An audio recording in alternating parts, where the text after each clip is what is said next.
Okay, let me mute everybody now.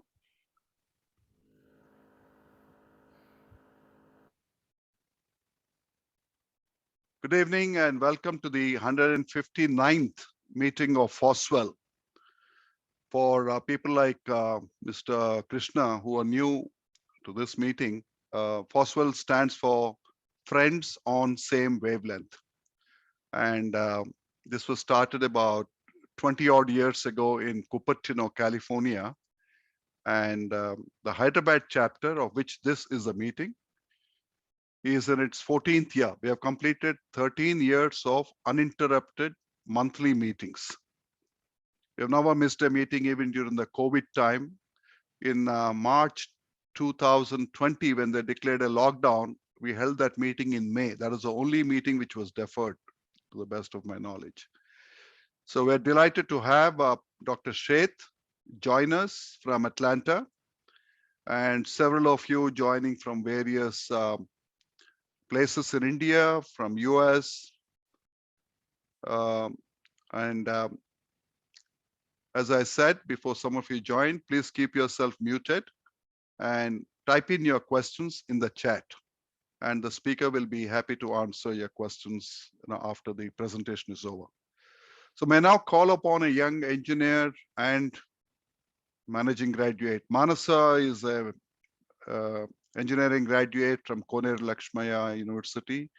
And then she went on to do her MBA from ISB. Manasa, one of your board of governors member is on the call, Girish. He has been on the board, I think, since the beginning.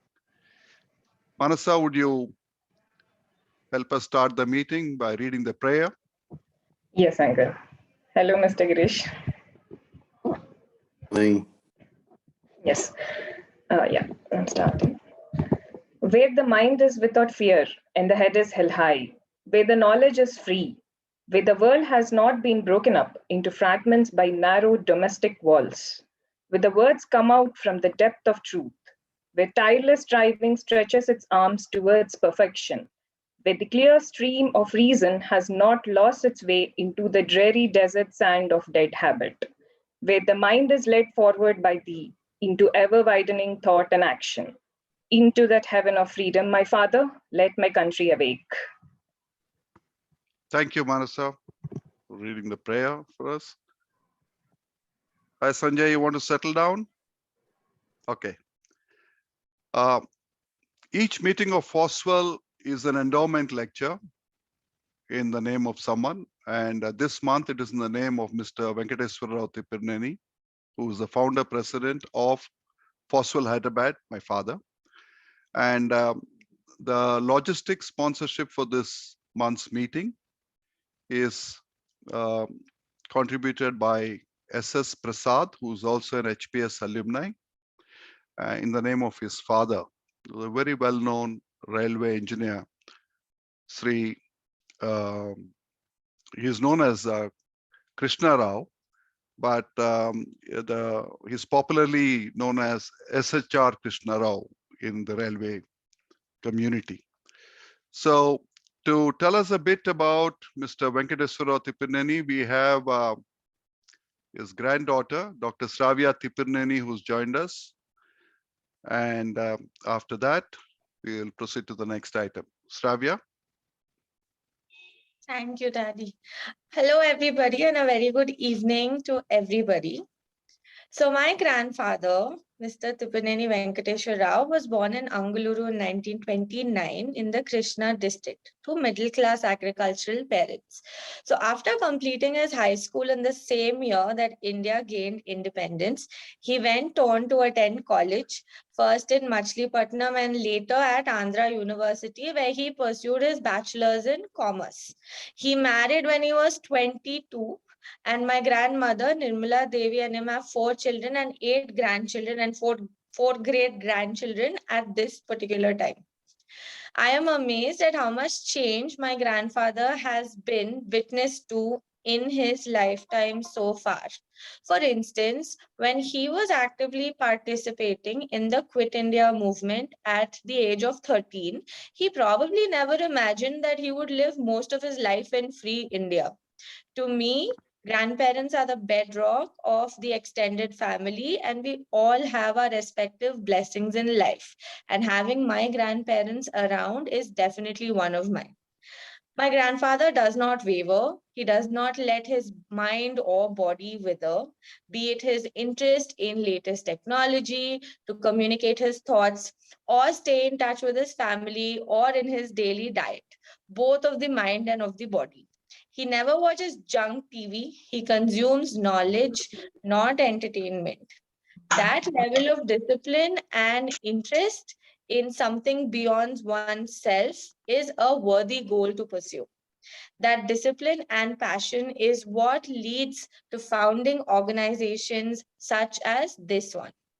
That is what leads to setting up daycare centers for senior citizens and hostels for children of imprisoned criminals.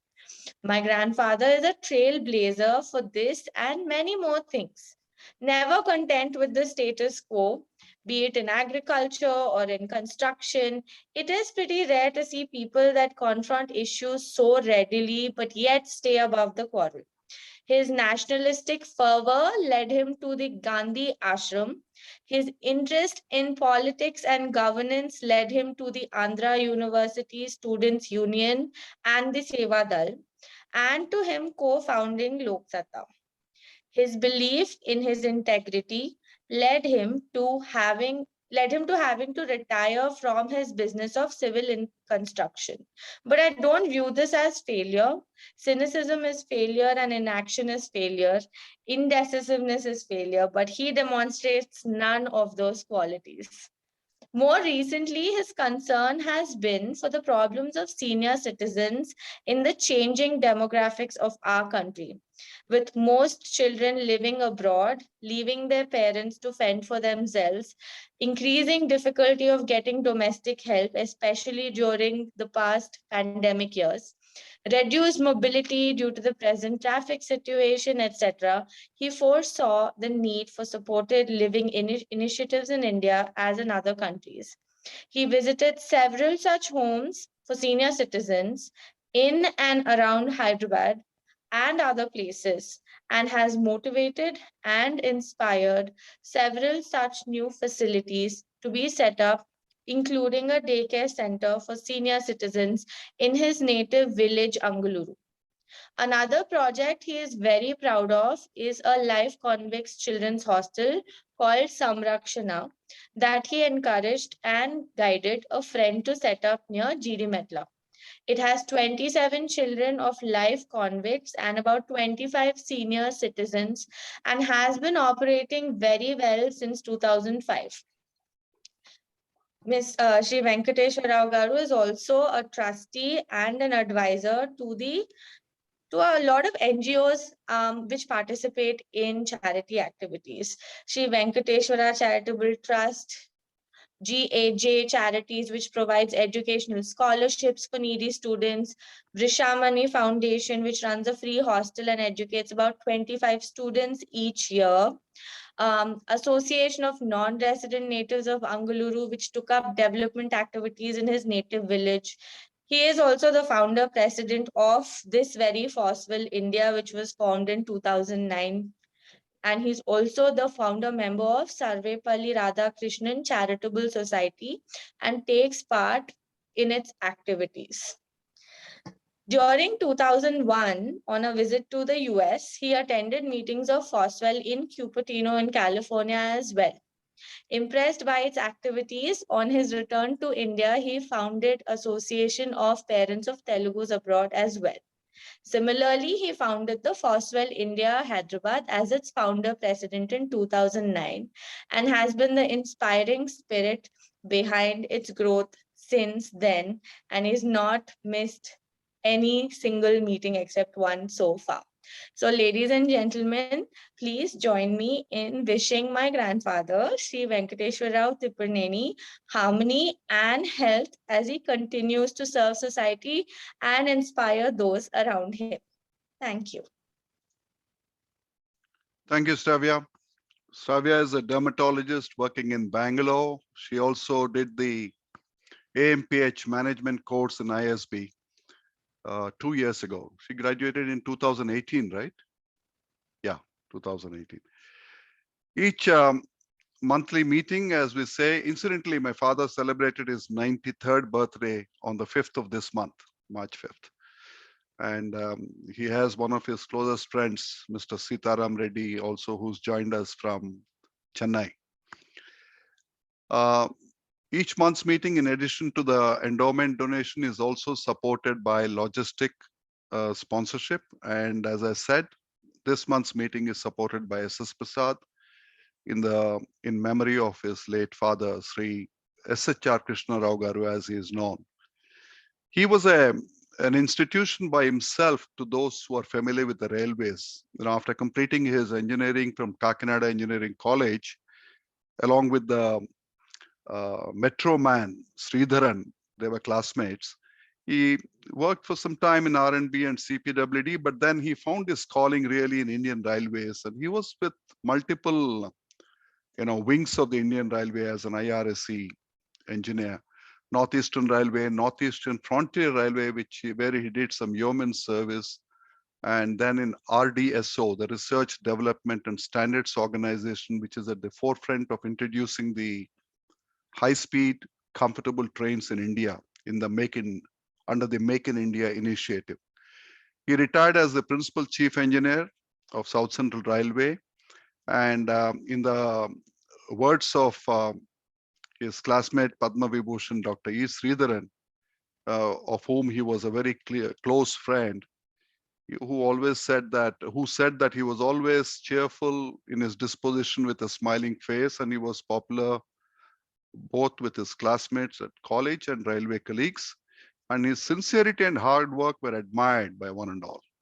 So that's the impression that his friends, classmates, and colleagues carried of him. Probably you'll hear a little more about him during the interaction time from his son, SS Prasad. So we're very happy that SS Prasad has set up this logistic sponsorship from this month in memory of his father. Thank you, Prasad. Okay, thank you, sir. May I now call upon Nitin from Atlanta, but he's currently in India, in Pune, to tell us a bit of Dr. Jagdish Shett's background before we invite him to deliver his talk. Nitin? Okay, good afternoon, good morning to everyone. It's my distinct honor and privilege to introduce today's speaker, Dr. Jagdish Shett. Dr. Jag Shett, as he is popularly known, is truly a world-class authority in his field. He is currently the Charles Kelstad Professor of Business in the Goethe Business School at Emory University in Atlanta, Georgia. He is globally known for his scholarly contributions in consumer behavior, relationship marketing, competitive strategy, and what's relevant today, geopolitical analysis.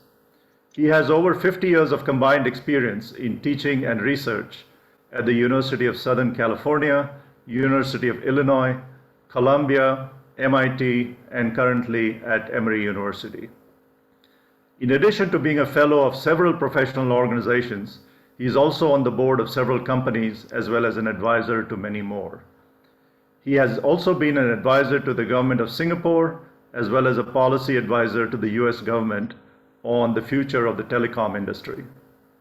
Among his many honors, he is the recipient of the 2020 Padma Bhushan from the Government of India.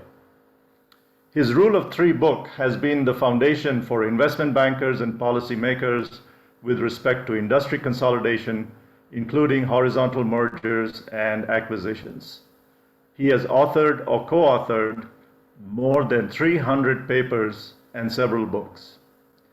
His autobiography, The Accidental Scholar, has inspired others in the areas of education and academic entrepreneurship. I have given you but a glimpse of his many honors and achievements. For those interested in a more detailed view, there will be a link, Subha, that you may have already sent on his expanded bio. So feel free to look at that. On a personal note, I've known Dr. Shett for many years. I've had the pleasure of addressing his MBA class, as well as interacting with him on a personal basis over dinners and so on. So without further ado, I would like to welcome Dr. Shett to give what will undoubtedly be a riveting talk on a topic that is so relevant in today's chaotic world of geopolitics. So Dr. Shett, the floor is yours. Thank you so much, Nitin. Can you hear me okay? Yes, Dr. Sheth, the floor is yours. If you want to share your screen now, you can do it. No, I don't need to share the screen. I'm just going to talk. Sure, whatever. Yeah, it's much easier to talk and then have more time for questions and answers because the topic is so timely given the current war situation. So people will have many questions about the role of India in the current situation. So, well, but I do want to thank you for hosting. I really like this forum about friends on the same wavelength. I think it's a great forum, keeps all of us as we grow older to keep us still active mentally into contemporary topics. So I'm very, very pleased that I got invited. So the topic I chose is the growing importance of India in the new world order. By definition, therefore, what is the old world order? The old world order was very simple. As of 1987, after World War II, the world got very well organized into 15 nations, pretty much controlling the whole economy of the world, including international governance, monetary policies, and fiscal policies. And those were US, Canada, in North America. These are basically the allies who won the World War II, except for Japan. And Western Europe, 12 common market countries, not the current EU, but the predecessors of that one. And of course, a later entrant, Japan. They all had harmonious relationship, partly because Germany got defeated, Japan got defeated, and therefore one could have common understanding about how to set up an international order.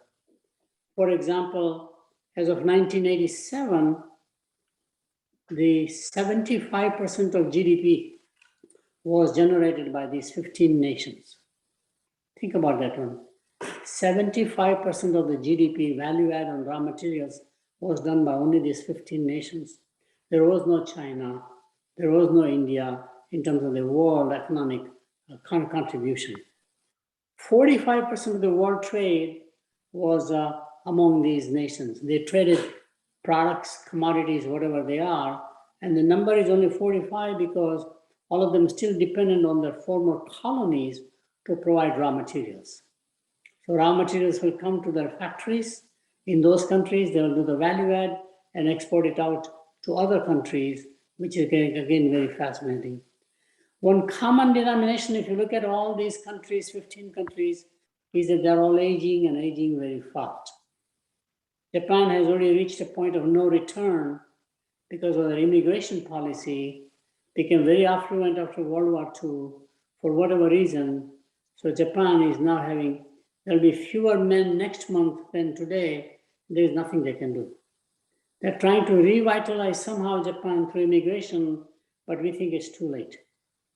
Germany is a zero population growth, as many deaths as births, which is why Mrs. Angela Merkel decided to invite immigrants through the refugee problems and allow almost more than 1 million people to come and settle in Germany because they do need the next generation of younger labor because Germany is also aging.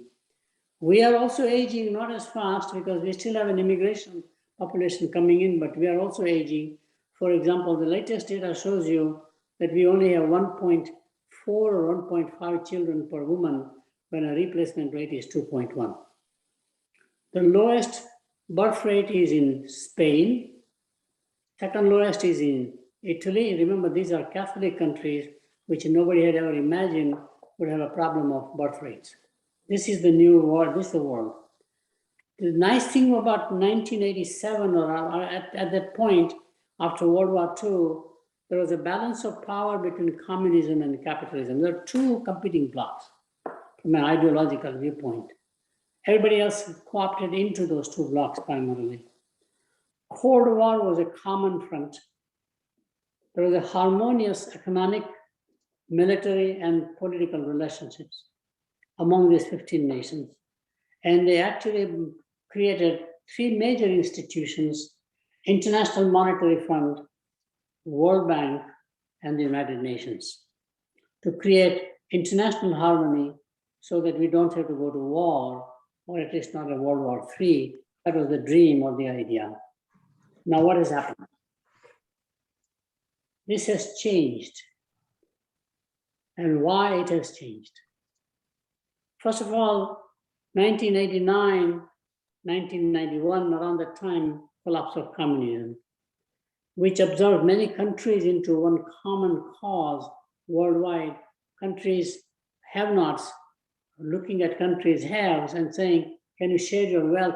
Can you share your technology, etc. with us? We are being left behind.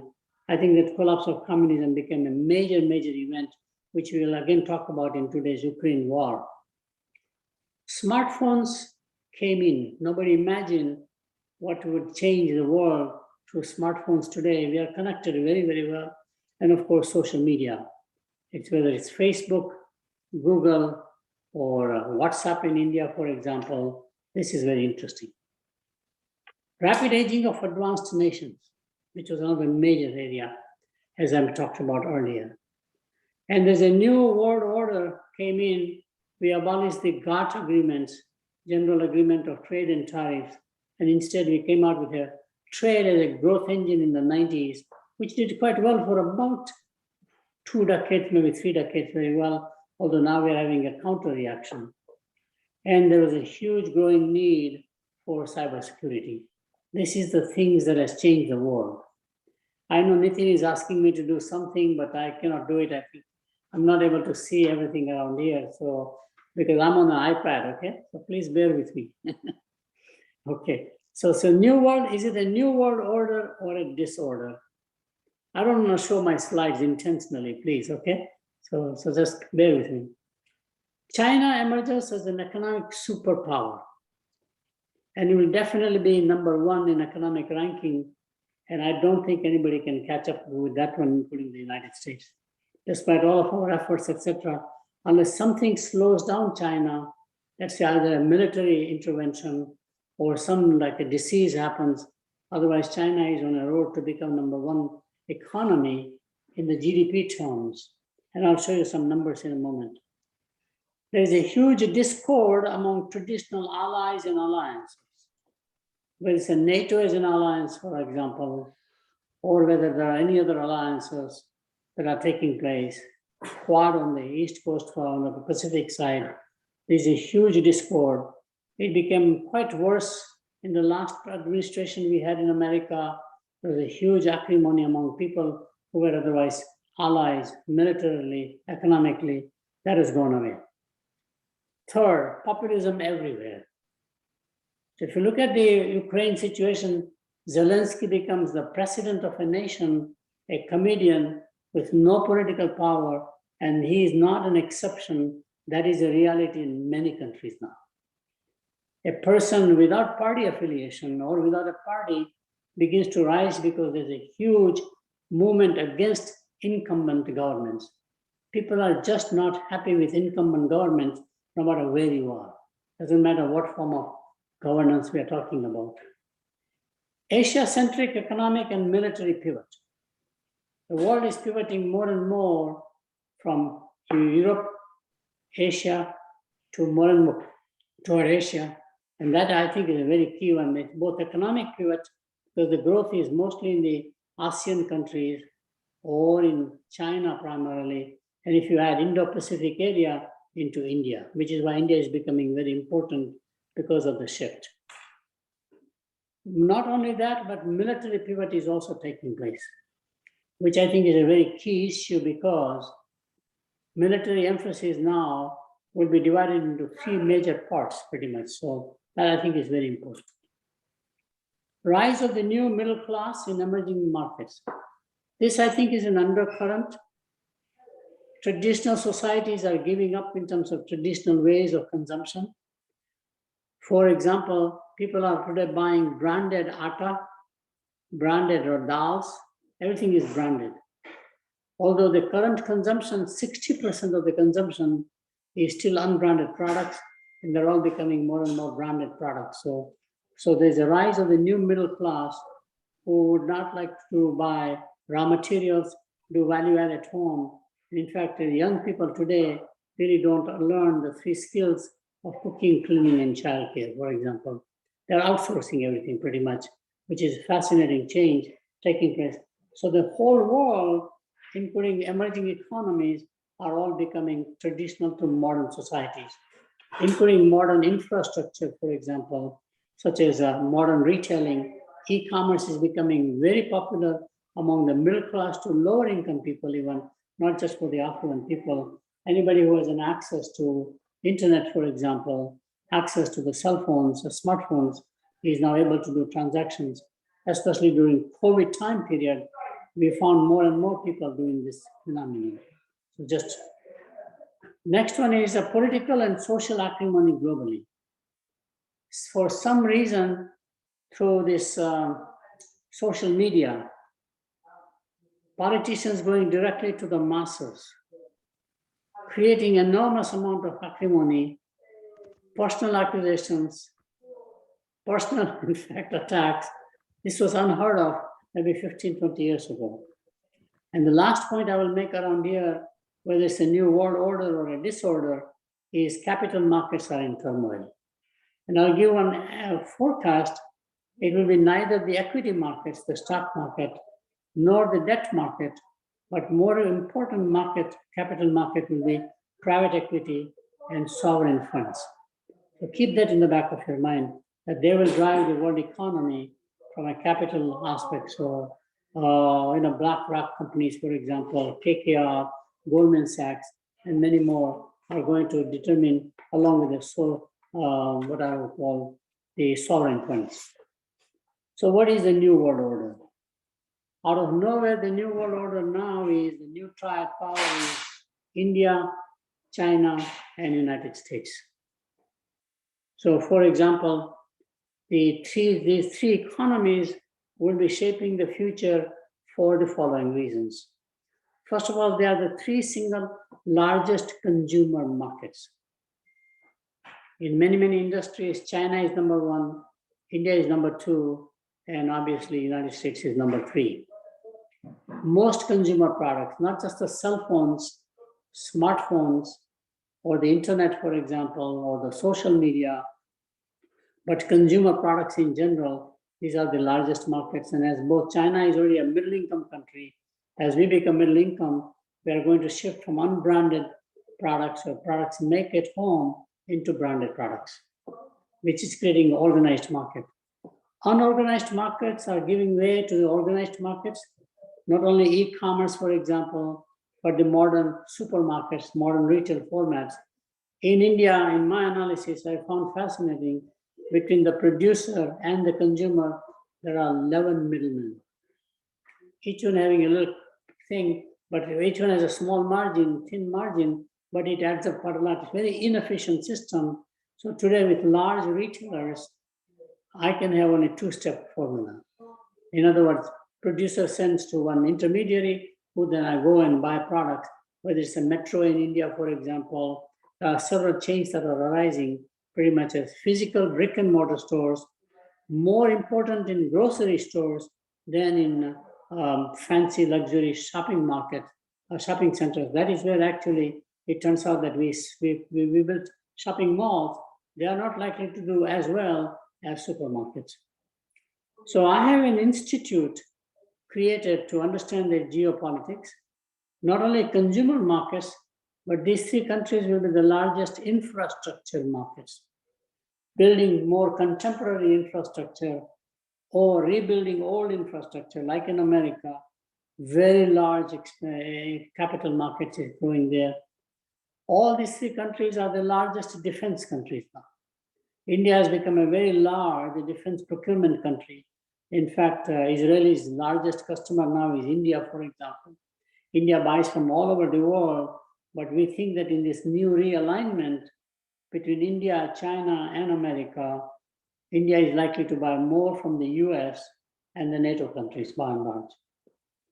Unlike the previous triad power, where there was a complete harmony between Japan or between Japan, America on the other hand, and Europe, there is no harmony here. China and United States, which began as a positive relationship, now have become very negative, very clearly. It's more a confrontation and a competition rather than a cooperation, collaboration, or an ally. India, which never was pretty much pro-United States, since our history clearly showed that US was supporting not India, but Pakistan, for example, in many of the United Nations debates, India stood out as a very different thinking about, but today you see India and the US aligning together. Not just militarily, security-wise, but also in fact in terms of economic activities. And you will see massive investment by the American companies into India. India will become by definition a service capital of the world, just as China became the manufacturing capital of the world. And all large corporations with their internal IT departments will have employees in India, not outsourcing to companies like Wipro, TCS, etc., but actually bringing work to India, their own employment. And one of the biggest cities growing for foreign multinational investment is Hyderabad. You see Oracle building a building 1.2 million square foot, a large corporate things. Ernst & Young already has 50,000 people working in one location in Hyderabad. Hyderabad seems to be attracting more and more the Silicon Valley type companies investing capacity there. So we are watching Hyderabad with more interest, which means like Bangalore was a great city in the past, but may not continue the journey as well. Hyderabad seems to be picking up as the next major city that they are emerging pretty much. We'll talk about that a little more. So the institute is, originally we wanted to call China, India, America, but then the acronym is CIA Institute, which is the name we did not want. I did not want America in the front, so we decided to call it India, China, America Institute. And the geopolitics is to see if the three nations can have a harmonious relationship. The mission of the Institute as a brain trust, think tank, whatever it's called, to say that collaborating economically actually is more pacifying than nuclear weapons. You cannot afford to go to war with each other if you are economically dependent on each other. If your people live in each country, it is impossible to attack the country because your own population living in that country can get actually problematic. So it's interesting. And I have one little bullet point here in my presentation. Russia becomes strategic in the new world order. This was prepared before Ukraine war, I must tell you. And now, of course, Russia is very important in the world order, pretty much in terms of thinking about future of Russia and what happens. Now, why this is the new triad, power as it is called. India, China, United States. If you look at the GDP of the world based upon purchasing power parity, which is a measure I like more so than the nominal GDP because the currency fluctuations, valuations of currencies not being reflective of the marketplace in many ways or the buying power. If you look at that based upon purchasing power parity, which is how much can I buy in that country, a market basket of goods versus America versus other countries, China is only number one, $27.8 trillion economy in 2020. And I need to update the numbers for 2021. It is even more, might have crossed about $30 trillion. US is number two at $20.29 trillion. India is number three, which comes as a surprise when you look at the data. It is already $11.32 trillion. Remember, in the nominal GDP, India would be about 3 trillion roughly. This is about 3 or 4 times more. And we think in India, the numbers are underestimated because still we have a large cash economy. There's underreported consumption, underreported income, etc., which is not tracked properly.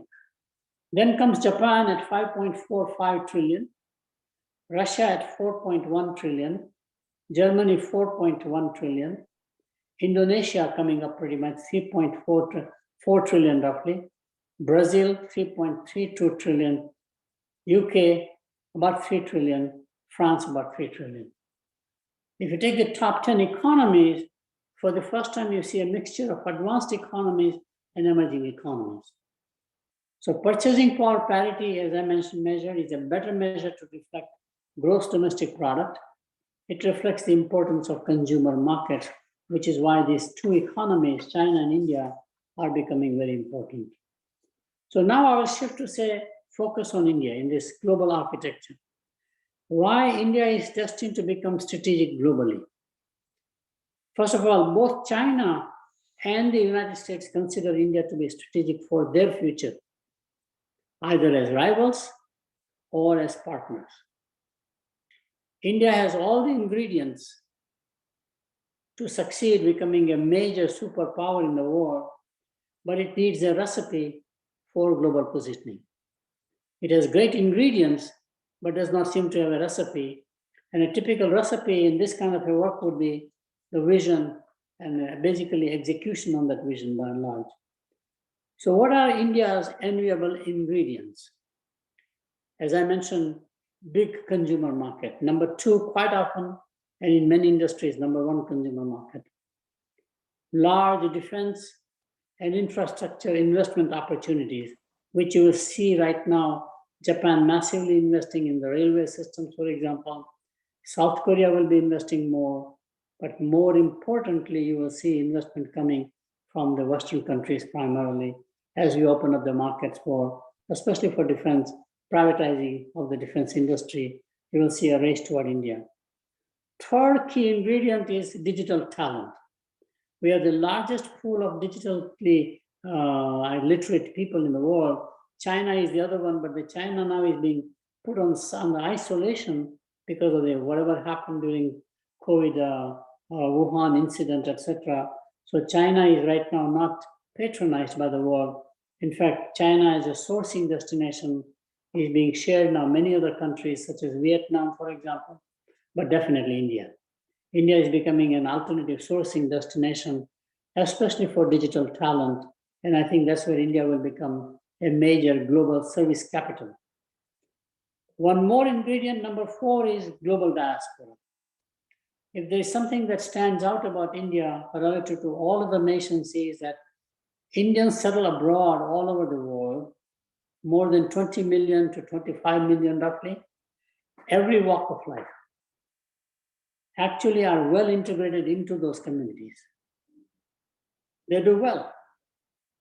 They are always achieving well, surviving well, etc., are not a burden on the local economies. And of course, you have seen remarkable how many US corporations CEOs are of Indian origin now. Not just in the Silicon Valley, which is very obvious, but also on other areas, financial world, for example, or whether the consumer products, for example. You see Indian managers rising to the CEO level, which was unthinkable only about a decade ago. This is a major, major change. Indians are also settling, especially in Canada, England, and America, getting into the mainstream activities such as politically active, becoming lawyers, aspiring to become US representatives or what we call members of parliament, getting elected into assembly, city councils, many mayors. It's absolutely incredible to see how Indian young people would like to contribute back to US in terms of political aspects. Of course, in England, many cabinet ministers are of Indian origin. So is in Canada. It's unthinkable that the defense minister of a major nation like Canada would be of Indian origin. Second one now, and mind-boggling to see. So the acceptance of the Indian diaspora allows a global soft power, besides, of course, all of the other possibilities that diaspora can offer, not just as a market, but also as somebody who can help us toward the journey. India's growing soft power. In fact, in track 2 negotiations, behind the scenes, India is involved because India knows Iran very well.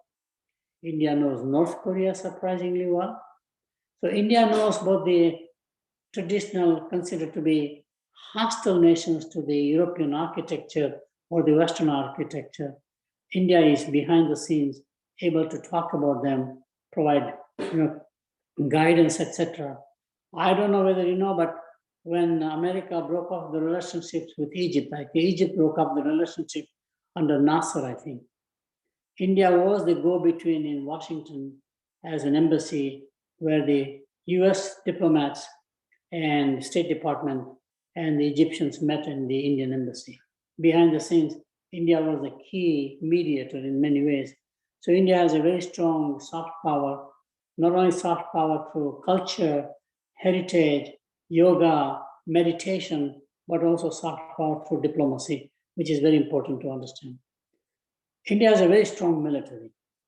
We never talked about military in India at one time because military was considered not the focus of India. It should be the culture primarily. It should be the ideology. It should be the philosophy. It should be the intellectual side. But you can imagine how powerful Indian military is all about. Not only the space program, ISRO and other things, but also army, foot soldiers, etc. It's just shown that it can do very well. And the last and the most important ingredient India has got now is positive self-image. Under license Raj, people felt like there's nothing they can do. The purpose of a nation is to unlock the potential of its people. And 1991 reforms enforced by the IMF and the World Order. Narasimha Rao, as you know, was the prime minister. He had the courage to allow economic reforms. Manmohan Singh was appointed as the finance minister, came from IMF, for example. And you have seen a dramatic change before 1991 to after 1991. Since that time, ordinary Indians, whether you are literate or not literate, thinks positively about themselves. Self-positive image is very important to unlock the potential of the people. So what can India do? Given these ingredients, India needs to reposition itself in the world architecture on a two-dimensional shift. From a restricted domestic economy, India has to become more and more integrated global economy. That's the one dimension. The other dimension is that India has no choice but to go from a low-tech to high-tech. All sectors of the economy, from agriculture to surprisingly manufacturing to even services industry, India is very low-tech. Because we are low-tech, we command low wages per hour. Only in high-tech oriented industries, and technology is moving so fast that unless you upgrade the skill and the labor of the people, labor doesn't mean factory workers, any kind of a human talent, human resource is very key. Just a quick example, as we go toward more autonomous automobiles, automobiles today are nothing more than a very large mobile telephone. If you look at Tesla, all it has is basically a device and a software. It tracks same thing, GPS, just like my iPhone does.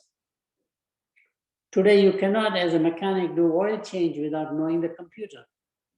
Everything is computerized to test the car for maintenance and repair. Our mechanic is not reaching to that level yet. Same thing about carpenters. Same thing about electricians.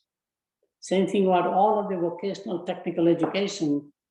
We need to upgrade the manpower of India to a high-tech level and command therefore higher wages, both domestically as well as for any outsourcing job that comes to India. And it's very doable, fortunately. So two-dimensional shift is, rather than remain a domestic restricted economy, how can it become integrated global economy or integrate into global economy and from a low-tech to high-tech? So here are the 9-10 recommendations. And I'm very pleased that the government is actually implementing some of them through its own messy democratic process.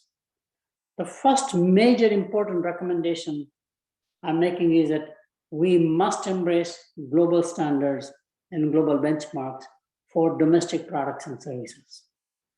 This notion of an export quality as a superior, domestic as inferior is not acceptable. Because competition domestically will be international.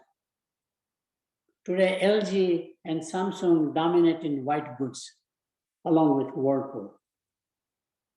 Cell phones, the same way. I can tell you consumer products even. So the Indian manufacturers have to rise up their standards to global standards, not just for export incentives, but for domestic market. The more they invest in quality, more they invest in accepting the standards. India is such a large market, it automatically gives them the scale advantage. As we have seen in petrochemicals, as Reliance has shown, they can build a brand new, absolutely the top of the level, factory. As we are seeing in the new power generations, for example, many of the infrastructures, as we are seeing in the new roads, new railways maybe, but it's more than that. This is a daily thinking that there should not be inferior domestic standards, which is very important. Already automotive components, we are doing it because India is the largest manufacturer of auto components in the world for small cars. Not just for the domestic, but also for global markets. Pharmaceuticals, we have shown that we can produce world standards, meet the American FDA standards for good manufacturing practice, for example. We are doing a fantastic job in processed foods. Today, India-made processed foods for Indian markets are as good as any other place, not just by foreign manufacturers in India, such as Pepsi, Coca-Cola, Frito-Lay, etc., but also by, surprisingly, by, in fact, the domestic manufacturers. Domestic manufacturers are now making packaging, especially, has become phenomenally great. It's all doable. It's a question of mindset. Second point, become a second global sourcing destination through policy and industry and the government working together. Go after second sourcing destination, and India can put massive capacity to serve the world market. The world wants to de-risk from China, and this opportunity will not come back again. So this has to be a sense of urgency, and it's doable. So for example, retailers like Walmart would like to buy jeans from India, but we don't have a capacity to serve $8 billion, $10 billion of supply. No manufacturer has that kind of a capacity. We are divided by family-owned businesses. India has the size, but not scale, which is very, very different. I find fascinating. We have the market size, but we don't have scale because it's mostly family-run small enterprises. Family runs their own businesses, does not want to sell, no consolidation is encouraged, etc. And therefore we are more fragmented suppliers, whereas we have to become large-scale suppliers. We do see scale finally in IT services. So TCS type companies becoming large enough in employment, but in manufacturing, you do not see that, except maybe Maruti cars that may come up to a level of supply that one can think about size. De-risking from China is a major opportunity. Third, become the global hub for technical talent, which I already talked about, not just for call centers, which is voice call center in India is not sustainable. I sat on the board of Wipro for 19 years, and I was telling it, it's an investment that will not do well. Even BPO will not do well. India has to go to a higher wage, like legal services, accounting services, medical services, or special effects studios. If you look at the social media, if you look at the movie industry, it's all getting digital. You can command easily $100 per hour wages in India. A foreign buyer will pay that much. We have a talented people, but we are selling low-end capacities primarily and not upgrading them, major area. So I'm advocating India should become R&D center for the world, not just manufacturing. In other words, R&D centers can be put not just in technology, as you see, but in every product category. IT services, of course, is there. And as I mentioned, accounting and legal services come in my mind. So it becomes a service capital for technical talent or professional certified talent. Number 4, gain soft power through globally admired brands. This is the weakest link in Indian chain. There are very few Indian brands, manufactured products worldwide that people think, aha, made in India matters. Remember, this is how Japan came up as a world soft power when Japan invested in quality and came out with brand names like Sony, Toyota, Mitsubishi, Sumitomo, in banking sector, service sectors, and of course, very large conglomerates. Only brand that worldwide people know is maybe Tata, but not for the reason that we think so. So how do you create globally admired brands with Indian size of the economy? By the way, what Japan did immediately was followed by Korea. Korea has 5-6 brands people admire worldwide. Samsung. Nobody questions the quality of Samsung in America. LG. I just bought 2 brand new televisions, all LG, not an American brand. I can tell you in white goods the same way. And of course, China is following the same policy. So Chinese brand like Lenovo is world-class. Higher in appliances is world-class. I can go on Huawei Technologies, which is in a lot of controversy, but world-class. So soft power comes not from culture alone, or ancient civilizations, or from, in fact, anything else like a diplomacy, ideology, but it also comes from globally admired brands made domestically. I think that's very important. Germany achieved that in the Industrial Revolution. So did the British brands were considered undisputable, the quality leaders when England was in power. American brands were the same, but today we do not think of American brands as the top quality. I'm so sorry to say. Number 1 still is Sweden.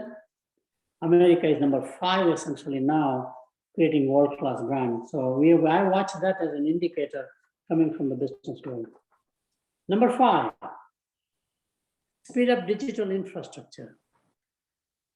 1991 reforms, one thing they did incidentally was to privatize the telecom sector, especially the wireless. And the rest is history. Without that wireless technology, India would not have moved up so fast as it happened in China. I was involved in commercialization as a policy worker for AT&T and the government to commercialize cellular telephone in America. 1983-85 was the time as to how to license and everybody. Our forecast was, think about that, when in 1985, our forecast done by all top expert consulting firms that the cellular market will have no more than 958,000 subscribers by the year 2000. They were wrong by a few billion. Not from the American market, but China suddenly became number 1 in cellular technology as a consumer. So did India, number 2. Nobody imagined countries like India and China could even afford or will invest in. And that happened because of the privatization of the telecom sector in India. As in 1991 reforms had major positive impact that we can think through. Companies like Wipro, for example, would not have come up before that reform in many ways in the IT services. So speeding up digital infrastructure, 5G, India stack, Aadhaar for others, not for government basis. Aadhaar is an excellent, see how capable it is. 1.2 billion people, biometric information, no other nation has done it. We are still way behind in the US with social security system, which is a huge legacy, almost a obsolete technology. And we have not heard any hacking into the Aadhaar system so far. But who says Aadhaar system can remain only a government enterprise? As internet was privatized or allowed for general public and see the impact of the internet, trillions of dollars of economies created, I think Aadhaar as a platform is an enormous opportunity within India to allow, it's like a super highway, and what can you do with that one with a database? And of course, today we have a rural reach that's possible through technology, which was impossible in the physical infrastructure. Point number 6, and I'll speed up my process so we have time for Q&A. Invite foreign investment in India for global markets. Foreign investment is not only necessary, but desirable. So BlackRock has already committed $50 billion, and they will add additional $50 billion. The last visit Prime Minister made in Washington, BlackRock CEO stepped up to that. It's private equity, so sovereign funds that will come in. India is so important as a market, as a nation, that you will see capital flow into India if you make it easier to do business primarily. So you have to attract foreign capital, and whether it's coming to invest in India or have Indian companies given the capital to become global. A lot of the foreign capital coming to India doesn't stay in India. It is invested through large corporations, whether it's the Tata groups, the Birla groups, Adani groups, whatever groups they are, essentially for acquisitions worldwide. Very interesting architecture.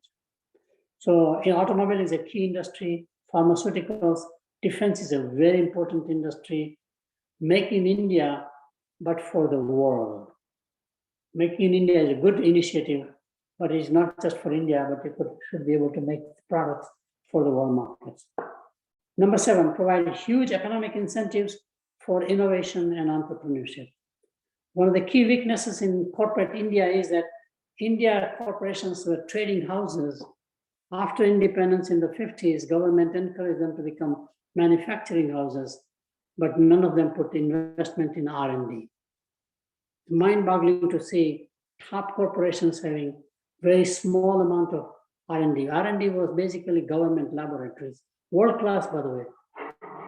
43, 45 laboratories that government had, they're absolute tops in every field.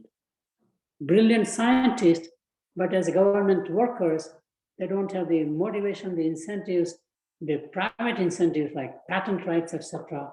I think there's a huge unlocking of potential, but corporations have to invest in R&D.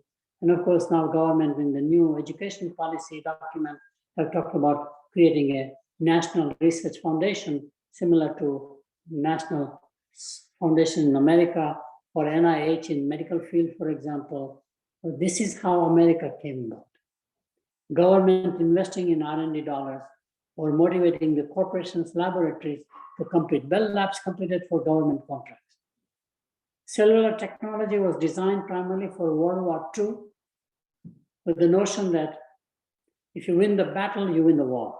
So you needed a local communication technology, which is how they came out. Bell Labs created one meant for military, but eventually commercialized a lot of opportunities. So National Science Foundation, Centers for Disease Control, which is right in my backyard, my university. Next building is the CDC, world-class, incredible, powerful organization. India needs to create counterpart of its own, pretty much. And as I mentioned, National Institute of Health. India has an enormous talent, but it needs to be organized in a different way than what we have done. Point number 8, digitize, digitize, digitize. Not only to have transparency and accountability, I learned that when I was working for DOT in India and telecom, when we got the Alcatel digital switches, the crossbar technology, which is a plug in, plug out, I can manipulate at that switch level. So I may own the telephone line, but you use it, I don't have to pay, I just bribe the local guy.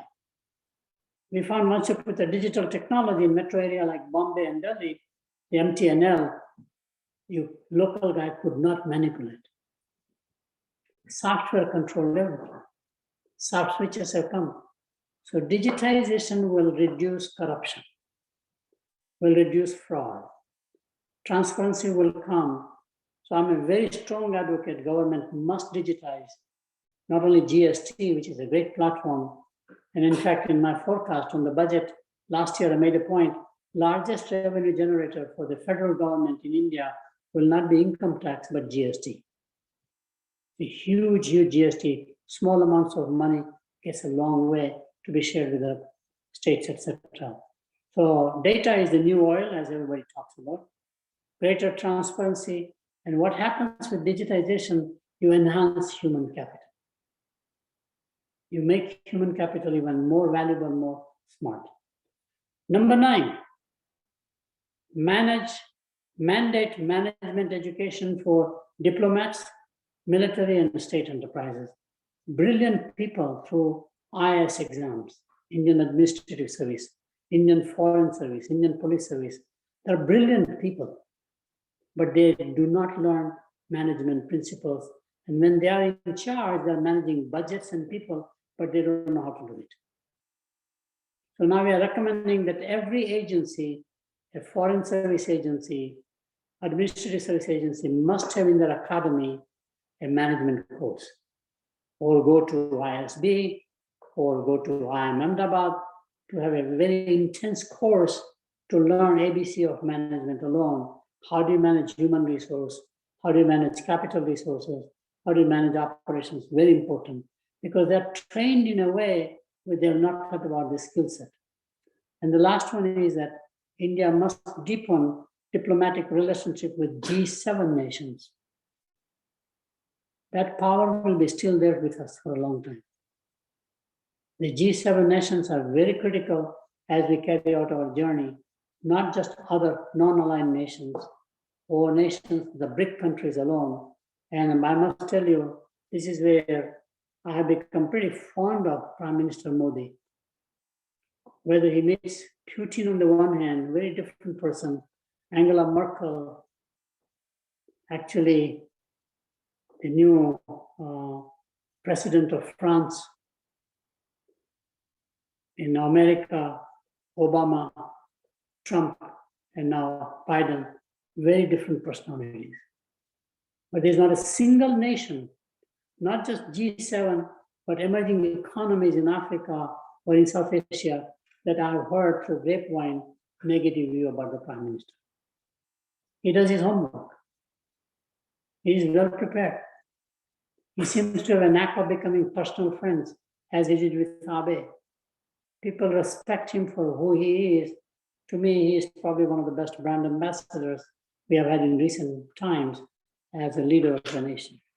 And not too many people can relate very well to all people with different personalities, different backgrounds, different ideologies, but he's able to do it. So I'll just quickly summarize and open up for Q&A if we have the time. There's a new geopolitical order. The traditional leaders and institutions are struggling to maintain world order, as we have seen right now. This has generated great opportunity for new leadership. India is destined to become strategic globally. It has very good, enviable ingredients, not just the scale, but the quality of the ingredients, but it needs a recipe to take advantage of the new world order. Repositioning India from a restricted domestic economy to a globally integrated economy, and from a low-tech nation to a high-tech nation. Our agriculture is so low-tech. The farmer has to work so hard to get a yield of any kind. With technology, he can become much richer. Amul Dairy has already shown that you can be a cow herder, but you can be a millionaire at the same time because they have a modern milk processing factory. Selling the milk as it is by the cow herder is not there. This is interesting. So I think we have to put high tech in agriculture. And today the new high tech is very nice. I can make smart anything that's done. Not just the automobile or the appliances, but the soil, the plant, the seeds, I can do it very well. It's very important that we embrace technology through all walks of all sectors of the economy. So to me, this is very important. I know I took a longer time than I thought myself, but I have enjoyed. I'll stop here and thank you very much. Thank you, Dr. Sheth. That was quite a bit of data and information to absorb, and it's fascinating how you have incisively analyzed with data, and not just hopeful thinking, but with data. We have a lot of questions, of course. Maybe you'd like to start, in responding to what Nitin had asked, whether India would be forced to, choose between Russia and the China bloc in the new geopolitical, game that's going on right now? India is in a very strategic dilemma, clearly. It will have to walk very fine line. In many ways, it's deja vu when Prime Minister Nehru had the same dilemma to join the Western Bloc, the Allies, or communism, and decided to create a non-alignment movement with Nasser and Tito on the other side. I don't think we'll have needed any movement, but India will have to remain behind the scenes influencers because India knows Russia very, very well. Because of our alignment with Russia, there are personal, deep relationships with not just the leaders of the nation, but many of the second-tier people. Similarly, India knows America very well. India knows Europe very well. Of course, England, where we have enormous connectivity, but Canada, for example, I can give you all the names. So given that situation, India in the short run will be on the sidelines, at least in the public domain. And I think it's a good idea to remain silent right now because India will need definitely Russia in the future, along with America, for its own security. India will need two strange bedfellows to protect itself against any kind of a potential danger from China. Thank you. You did bring up an interesting way of defining the economic order, not the normalized GDP, but price parity, harmonized GDP, by which token India is almost 11 point odd trillion, you said. Yes. And the current thinking or the announcement or the plan of the government that was announced is that it wants to become a 5 trillion economy by 2024-25 from the current about 2.9 or 3 trillion approximately. There are many skeptics who say this is, just propaganda, wishful thinking. We are nowhere there. So what are your thoughts, as a person who's been tracking this, and also you have an institute which is actually monitoring this. How would you react to this plan? I think it's very, very doable, surprisingly, even sooner than 2024, 25. What India needs to do is to do more value add on raw materials, whether it's a land, vegetation, industrial raw materials. We export quite a lot of that right now. If we do value add in India, which is why Make in India makes sense, that's very key, and it can be done very quickly by simply making policy reforms and allow foreign multinationals to invest in India in their factories. That's simple. It can be done in 18 months even. India's future lies not just in manufacturing, but in all three sectors. So you have to allow massive coming into the agriculture sector, which is always very sensitive worldwide. Whether it's in Japan, Japanese farmers are as powerful as the American farmers are, for example, as the German farmers are in the wine industry. Farmers already have a strong power for whatever reason, but that does not mean that you cannot create brand new, high-scale agricultural manufacturing. Just to give an example. Mm-hmm. India can easily today have 50,000 acres of nothing but orange groves. If Florida can do it, if Southern California can do it, India can do it as the climate. There are many high-valued crops that India has just not invested. Nobody's doing it. So you're not competing with existing farmers. India is growing its wine industry. India is very good in beer industry for whatever reason, maybe historically. But wine industry is such nascent, and India actually is becoming a good consumer of wine. One can put whole grapeyard phenomenon. We have climate, fortunately, to do it. And there are many, many more. I can give you just crops after crops. It requires scale. Agriculture cannot be mom and pop, and I'll tell you why. Today, Indian agriculture is competed by, of all people, Vietnam. India was this undisputed leader in the world for cashew nuts. Not anymore. Vietnam, by putting scale and technology, has 6 times more productivity per acre on their cashew nut farms than India. Because we are not upgraded to modern agricultural manufacturing. So agriculture has to be massively invested. So is, of course, manufacturing, traditionally we think, but most importantly, India will become a services economy. Even today, it is a large service economy. It just needs to be modernized. Let me give you a quick anecdotal example. Mm-hmm.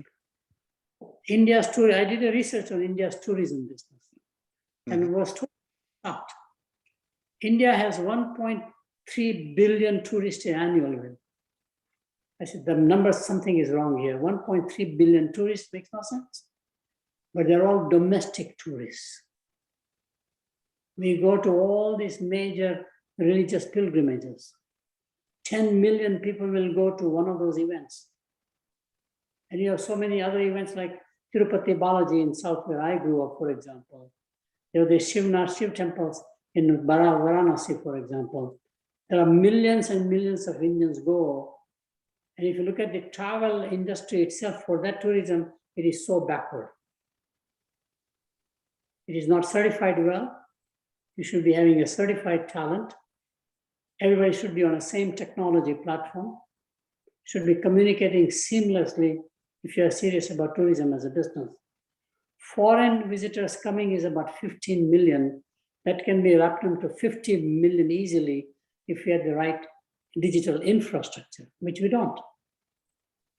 It's all word of mouth, mom and pop kind of a notion, right?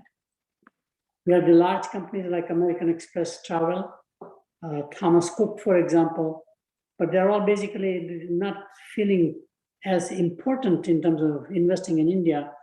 Thailand has a great tourism. Mexico has an excellent tourism business. In my view, if Thailand can do it, Mexico can do it, India can do it any day. We have a far larger talent pool.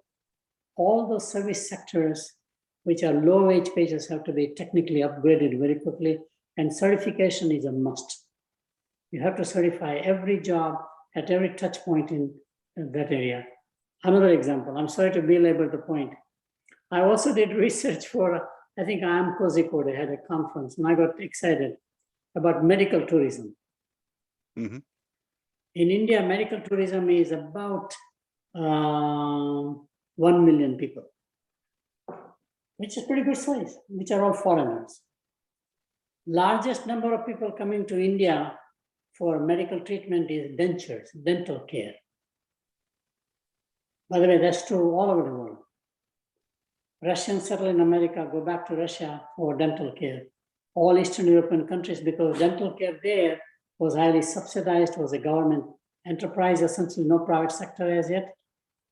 In India, same thing, dental care is big one. Then of course, elective surgeries, like I went through knee replacement surgery here, but many people are going back to India of Indian origin, majority. That whole industry can be ramped up very well with technology and proper promotion and marketing here. India can easily increase its GDP by creating world-class brands where people are begging to have that brand. And we do have some, but it's not scale. Haldiram is well respected all over the world, from ethnic market to non-ethnic market. There's a company in New Jersey called Deep Foods, DEEP. Patel family started with Patel, Gujarati's chevda, we call it, right? Snack. The wife was making excellent chevda. They said, why don't you commercialize it? Today, it's a multi-million-dollar business. Manufacturing in a frozen foods in Gujarat, for example, shipping out over here. And their aspiration is to come in India as a foreign brand. Think about that one. Haldiram does a great job. There are many, many Haldirams out there. Mostly catering to the Indian ethnic market. You have to go to the mainstream non-Indian markets in England, in Canada, in Europe, and definitely in America. In fact, in England, the convenient food is no longer fish and chips. It is the Indian curry, tikka masala. This is the new world. I mean, the world is begging for India to do things, and I'm surprised we are not doing it. We need a sense of urgency. We need a sense of purpose. We need a drive to say, how can we execute on the vision for the opportunity? My good friend Rajaram seems to have a differing view. He says in the triad of India, China, US that you mentioned, he feels India is a non-entity in the sense that China is, very rightly focused on the high skill development to become a superpower, just like what you're saying, and increase the value. And have succeeded. And Indian government's big talk about Atmanirbhar remains, just very hollow. Not much is seems to have progressed in the last 7 years, he feels. What are your views on this policy initiatives, and do you think they are empty talk, or do you see some green shoots? Two comments. First of all, technology will not be constrained by policy. Mm-hmm. Social media has clearly shown that. So relying on policy is not the idea. We became too dependent on government doing things for us. Since the 1950 constitution-based government, with the notion that government policy and government enterprises were the largest sector of the economy, private sector has an enormous autonomy today to do on its own. So I would not look at government, what government can do for me, what I can do for the nation. This is the Kennedy's famous phrase in '61, right? Yeah. Think not what the country can do for you, but what you. I think government policy is a cop-out by Indian enterprises. There is nothing that restricts Indian enterprises to go global as massively as possible. Okay? Yeah. There's a capital availability, but they're posting nicely. Family businesses are posting very nicely. They don't seem to have the aspiration to truly become globally admired corporations. I can give you names after names of companies where multi-generational family is happy as a lifestyle business. So I fault the Indian industry more than the Indian government, I'm sorry to say. Mm-hmm. Which is why you're the brain drain, because very smart people say, the company that I'm dealing with has no vision or aspiration to do, and here is a multinational, their counterpart, I would rather work for them. Just like in the early days, people wanted to work for Hindustan Liver. Remember that company? Yes. As opposed to working for Tata even in consumer products. Because Hindustan Liver gave a path outside the country. You go to Middle East, you go to Thailand, and then you are positioned. And today at Hindustan Liver, some of the top people are of Indian origin. That doesn't happen. So to me, biggest issue is not the government. Biggest issue is, unfortunately, industry itself, the way it is. It is in family-run businesses. It is not subject to shareholder value to the level it should be. Just keep that comment in the back of your mind. Right. The Indian market is so large that I can go on diversifying in India alone without having interest in foreign markets. I can have 100 different businesses in India, each one doing very well, as Indian conglomerates have shown. As opposed to saying, can I be in 5 businesses worldwide, become number 1? We are number 1 in carbon black. Aditya Birla is largest. We are number 2 in aluminum. Aditya Birla, by buying our Novelis, for example, which is Atlanta-based company, $11–12 billion they paid because they decided in the aluminum business to protect Hindalco alone, they will have to go global. You see Mahindra making the same play in tractor business. But it's nice life. And I'm very brutal in my comment. Indian industry knows how to work with Indian bureaucrats. Okay, it's nice life. It's much harder to compete in a foreign market because you are a strange fish in a strange water in foreign market. But that's the challenge. Indian industry is not stepping up to its own challenge. I would blame the Indian industry more than the Indian government, okay? One point. Now, under license Raj, it was opposite. Second point, there is not a corporation in the world which is as big and as good as Life Insurance Corporation of India. Some of the best enterprises are public sector enterprises in India. They have the scale, they've done very, very well. Indian Railways is not shabby. India Post is not shabby. We never talk about them positively. SBI is far, far larger and more global than ICICI Bank or HDFC. We don't talk about SBI. So we need to make sure that we are so anti-government mentally. State enterprises are very valuable assets of the company. And I'm so glad the government is basically diluting the equity to put governance other than the sort of the social agenda on those corporations.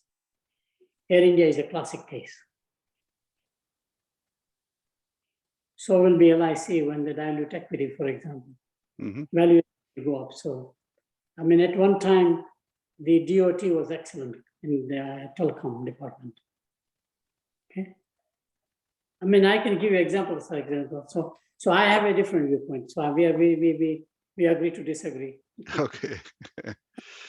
Here's a very interesting question, actually. You know, in the changing world order, changed and changing world order, what's your recommendation to folks? You know, is it better to save or for the future or to spend more? I know this is the American system versus the traditional Indian system of saving. Your comments on this? Sure.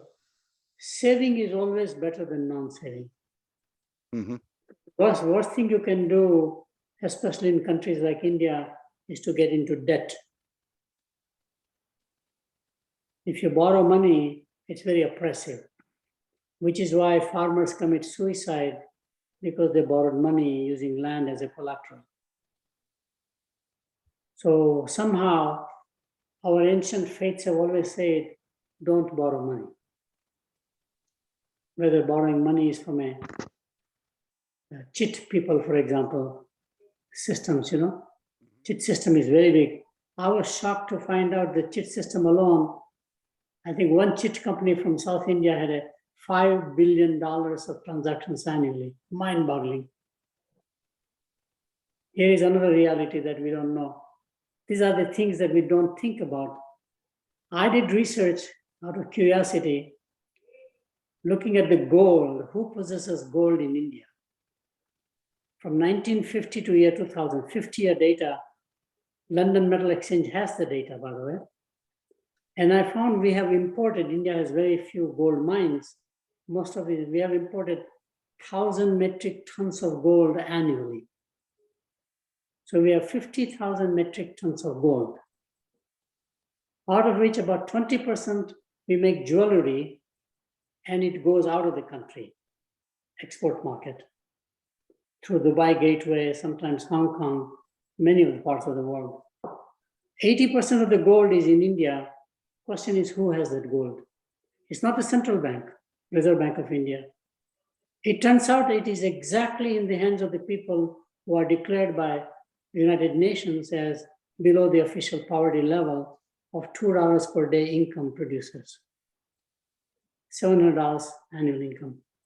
First thing the poor people do in India is to have a second sari for the wife to go to the temple and festivals, besides a working sari. And the second thing is to have gold jewelry.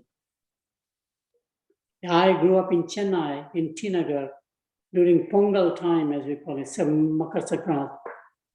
You cannot go there. All villagers come there for 2 weeks, either by buses or by bullock carts, and nothing but buy gold and saris.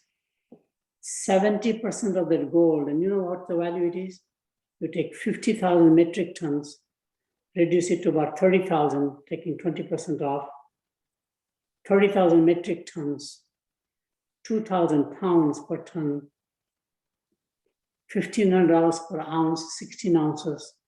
It is $1.5 trillion of wealth with the poor people in India. Think about that. Nobody has been able to leverage that properly. Mm-hmm.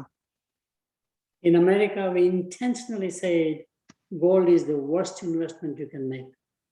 Every textbook brainwashed all economists, gold is not where it should be. Intentionally was done so people get away from the traditional way of saving and passing on to the next generation to banking. The size in India is just massive. So those are the kinds of hidden jewels India has that one needs to figure out and how to unlock the potential. What can government do or a private sector do in terms of that gold asset and still make it more affordable, let's say microfinancing or whatever we do. Interesting. Some institution that those poor people will not know how to leverage the value except they know value is appreciated. When they bought the gold 50 years ago in the family, maybe it was $100 per ounce. Today it is $1,500 to $2,000. Like homes, the same way. People built homes 50 years ago. Today those homes are crores and crores of rupees. Which is why I like Kerala people, they go to Dubai, work very hard. First thing they want to do is to go back to village in Kerala and build a home on a small tract of land. Right. So, thanks. I can go on for slow me down. I know. Let's take the last question. This is from Girish. He was wanting you to comment on the legal and the governance structure in India, because these are also essential for attracting or continuing to attract foreign investment.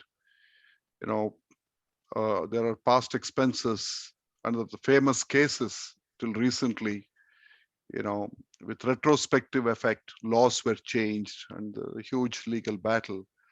So how would you look at the reforms or changes that are needed in the legal and governance systems in India to be able to become a global power economically?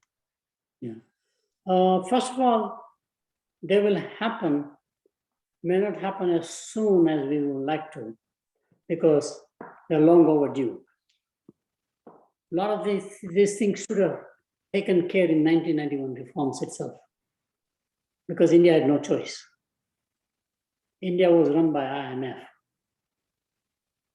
They insisted on privatization. So here are three mechanisms with which India can do things faster. First, in industries which are brand new industries where there is no regulation. This is an example. IT services in 25 years became $130 billion industry out of nowhere. Next thing is defense. As defense gets privatized, it has to put new rules and regulations which has to be globally architected. You cannot be in the defense business by isolating yourself. So defense is a huge industry like that. Many consumer products, there are no regulations other than quality standards, which I would strongly urge government takes a strong stand and make sure that we do not, as private sector, make adulterated products with poor quality to make money. So the culture is the private sector problem by making inferior products.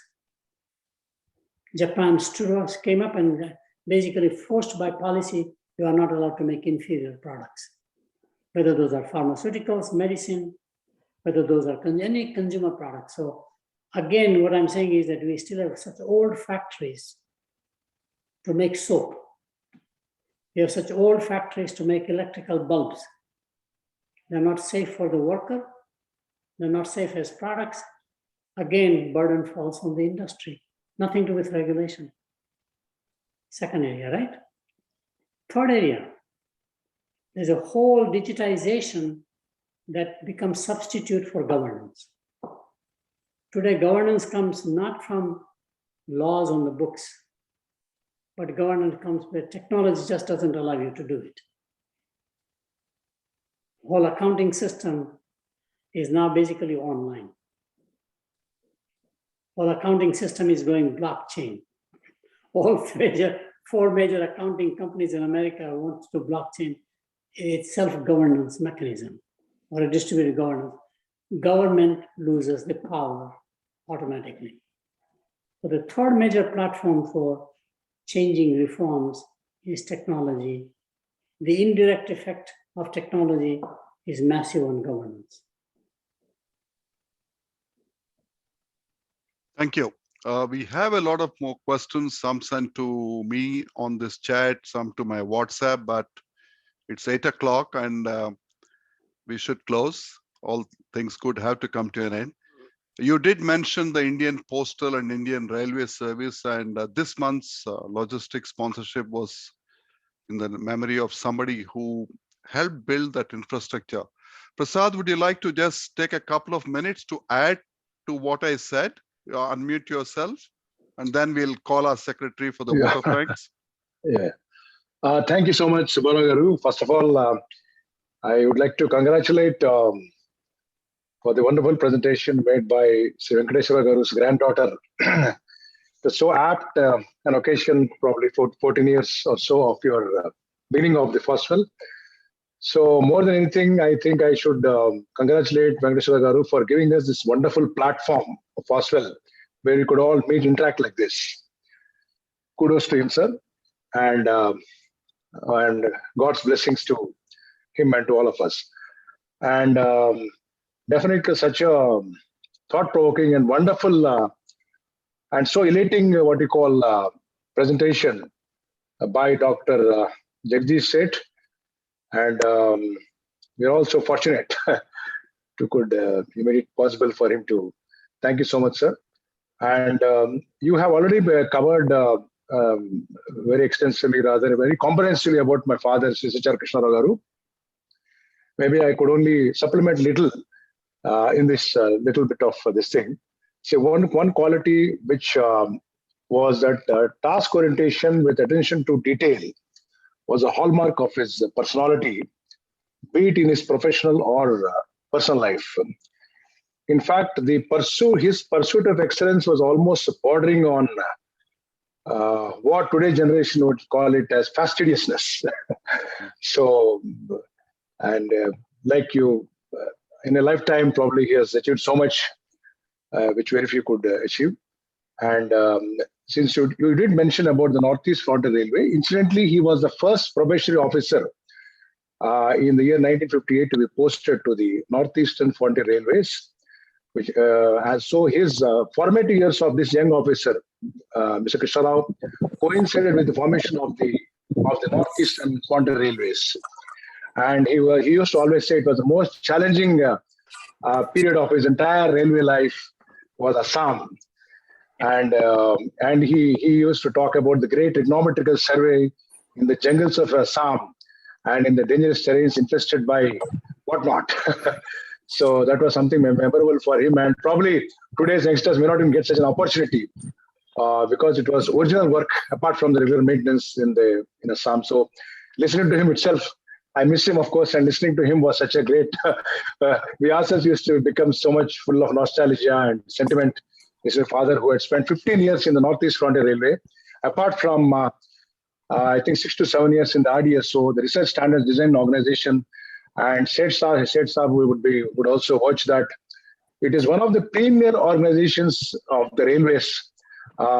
Yes, research, you are mentioning research. So something very proud of, sir. The Research Design Standards Organization at Lucknow still continues to do human service, like what Mr. Subbarao mentioned about the introduction of the high-speed, trains. And incidentally, one or two examples I would like to say, which where my father had personally contributed. That was he had written a book on derailments. And just the title of that, it became a technical, it is considered as a technical monograph the investigation of derailments. And of course, there are several books have come up later on, but this was the first of its kind. So much so that one of the, during my tenures in a place, a young railway officer said, I have not met your father, but the book he wrote on derailments was the first of its kind. It's like a Bible for us today, because it is but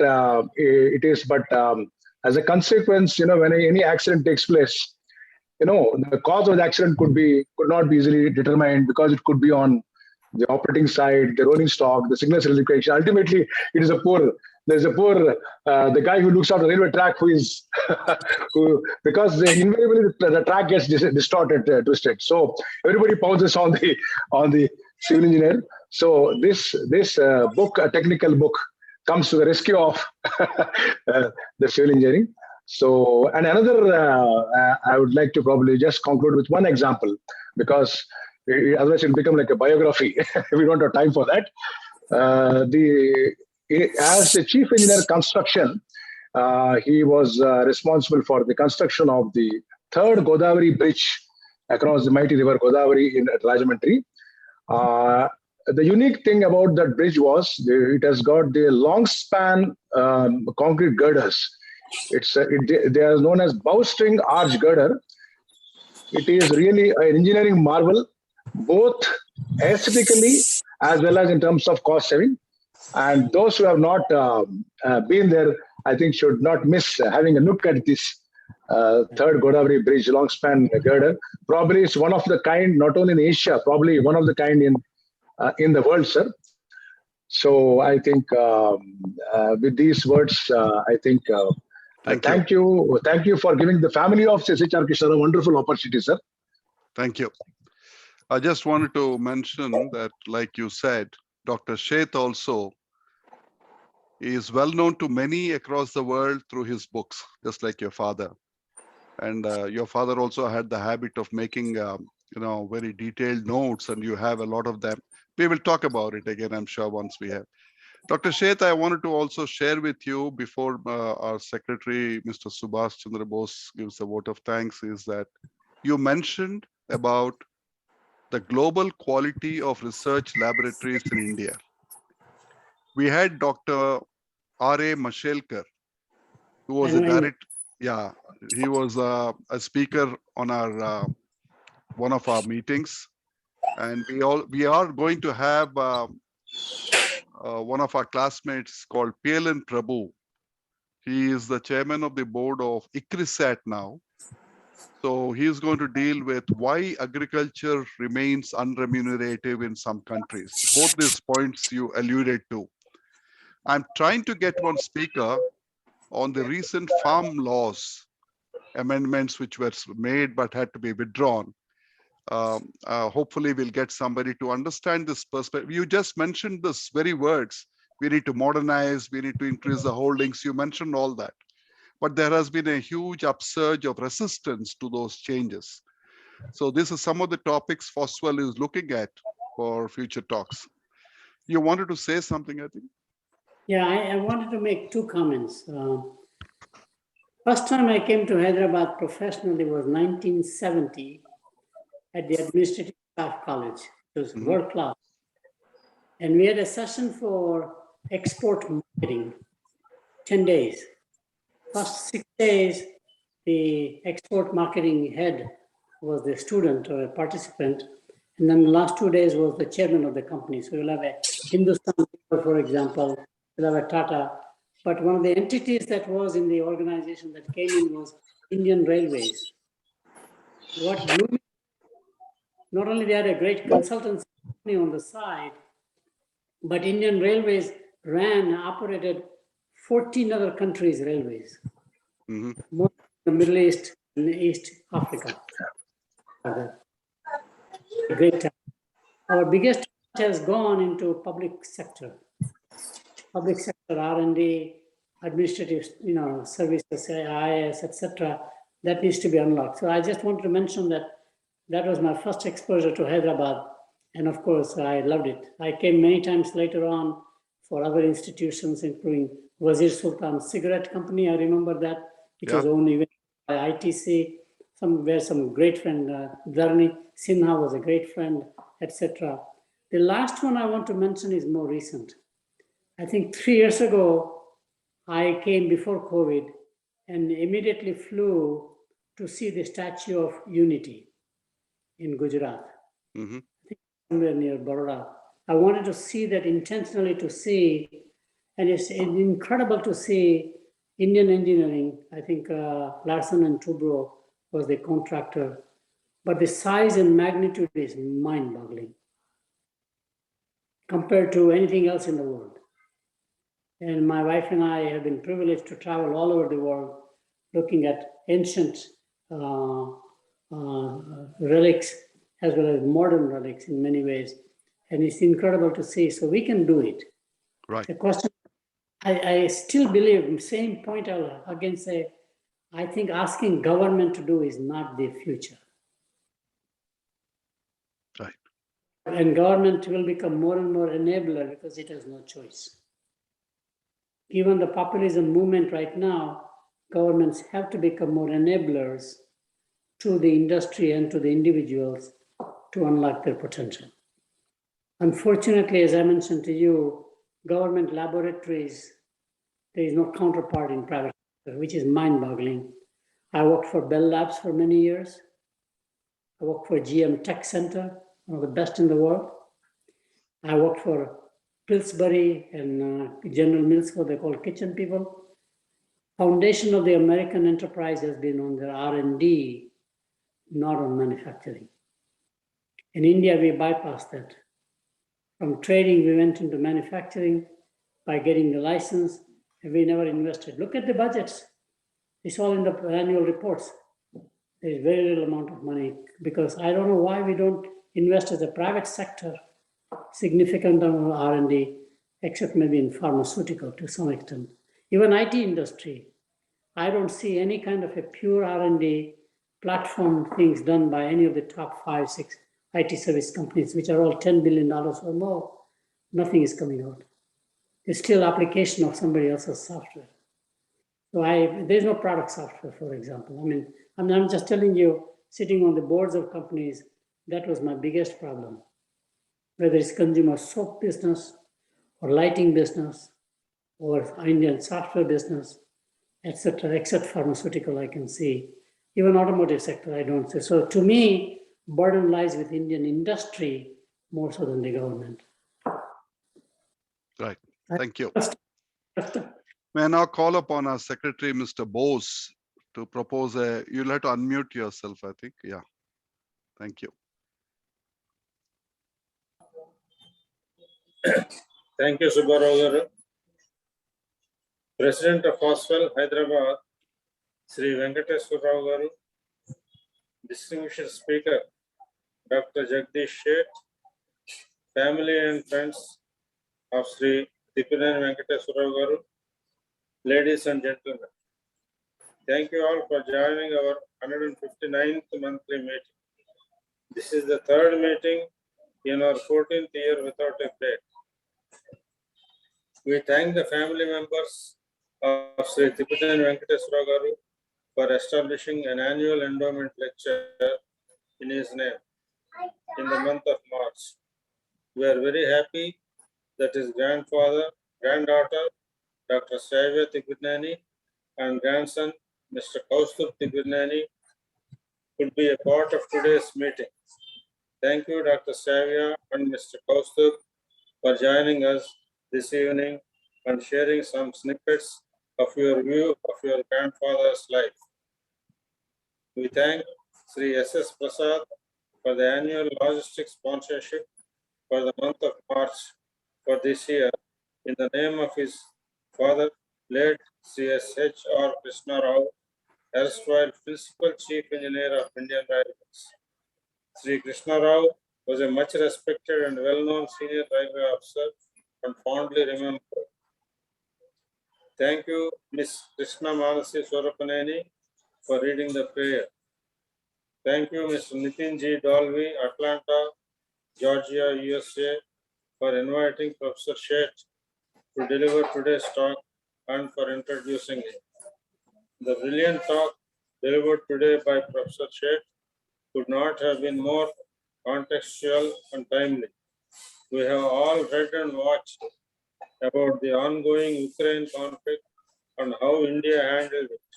Not just evacuation of the standard Indian students, but the balanced stance it took about the conflict in not publicly condemning Russia or taking sides overtly. These past few years, there have been many instances of India's growing role in world affairs, be it on the economic or political front, or in the manner in which it has dealt with its neighbors. Our Prime Minister is received and heard with more respect in many nations. There is also a school of thought, though, that all this is propaganda and that the ground reality is far from this. Yet, other skeptics believe we cannot grow to be a US 5 trillion economy by 24-25.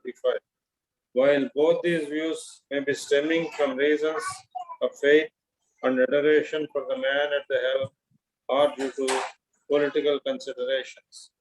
Professor Sheth has outlined to us today very systematically why the stars are so well aligned now for India to play a growing role in the global arena, very objectively and precisely. Thank you very much, Dr. Jagdish Shett, for delivering such an informative and fascinating talk. You have shared with us a logical and pragmatic analysis on why India will play a more significant role in the global theater, which will make every Indian proud. We also laud you for your many academic accomplishments in business and marketing, and feel privileged that you could spend an evening with us, joining us from the USA. Thank you again, and we truly appreciate your time. Friends, we propose to continue with these Zoom meetings till further notice. We are hearing at the beginning of the stealth Omicron BA2 and its fast spread in China and some European countries. The best thing we can do is to ensure that we take the booster dose of the vaccine if eligible and diligently continue to follow COVID protocols, however much the situation appears to be returning to normal. Our forthcoming meetings are as follows. Saturday, 16th April 2022 at 6:15 p.m. Indian Standard Time, Ms. Mini Menon, founder, Live History India, Mumbai, will talk on stories that make India. On Saturday, 21st May 2022 at 6:15 p.m. Indian Standard Time, Mr. Karthik Hariharan, Director, Apple Inc., Palo Alto, California, USA, will deliver a talk on Bitcoin Demystified. Good night, ladies and gentlemen, till we meet on the third Saturday of April the 16th for our 160th monthly meeting. Stay home, stay safe. Thank you all. Thank you, Bhoskaru. And thank you again, Professor Sheth. It was a delight to have you join us. And hopefully we'll keep in touch for your next visit to Hyderabad. You'll find it a lot more changed. That's correct. Thank you. Thank you. Good night, everybody.